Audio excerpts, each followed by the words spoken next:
Thunderbolts இன்னும் கொஞ்ச நாள் தான். ஒரு 4, 5 நாள் தான் ரிலீஸ் ஆக போகுது. மே 2ஆம் மே 1 ஆக்கிட்டானுங்க. ஆக்சுவலா இதுக்கு முன்னாடி வீடியோல வந்து மே 2ன்னு சொல்லியிருப்பேன். அப்ப வந்து மே 2 தான் இருந்துச்சு. அதுக்கப்புறம் மே 1 ஆயிருச்சு.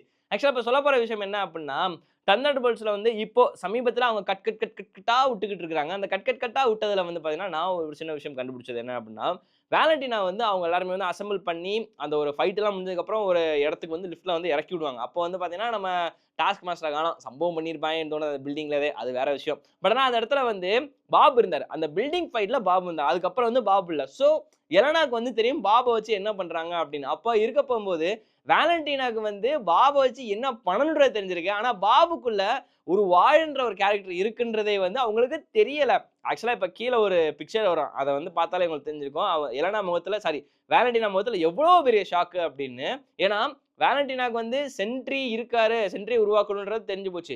பாபா இருக்காருன்ற ஒருத்தன் தெரிஞ்சு போச்சு. ஆனா வாய்டுன்னு உள்ள ஒருத்தன் இருக்கான். ஒரு ஆல்டர்னேட் ஈகோ கேரக்டர் இருக்குன்றது யாருக்குமே தெரியாது. வேலன்டினா இன்க்ளூடிங். சோ அப்ப அப்படி இருக்க போம்போது, பாப எங்க ஒளிச்சு வச்சிருக்க வேலன்டினா அப்படின்னு சொல்லிட்டு எலனா கேட்கும்போது, எலனா வந்து அவன் இருக்க வேண்டிய இடத்துல இருக்கான். அது என்ன பிரச்சனை உங்களுக்கு அப்படின்ற மாரி சொல்லுவாங்க. சோ வாய்டுன்ற ஒரு கேரக்டர் இருக்கிறதே வந்து நம்ம வேலன்டினாக்கு தெரியாது. பலியாடு எனக்கு தெரிஞ்சு வேலன்டினாவா தான் இருக்கும்னு தோணுது. அத வந்து படத்துல பார்த்தா தான் எப்படின்னு தெரியும். ஆனா, எல்லாருமே ஓவரால் ரிவ்யூ வச்சு சொல்லும்போது வந்து படம் தாறுமாறா இருக்குன்றாங்க. பார்த்தா தான் தெரியும் எப்படி இருக்க போகுதுன்னு.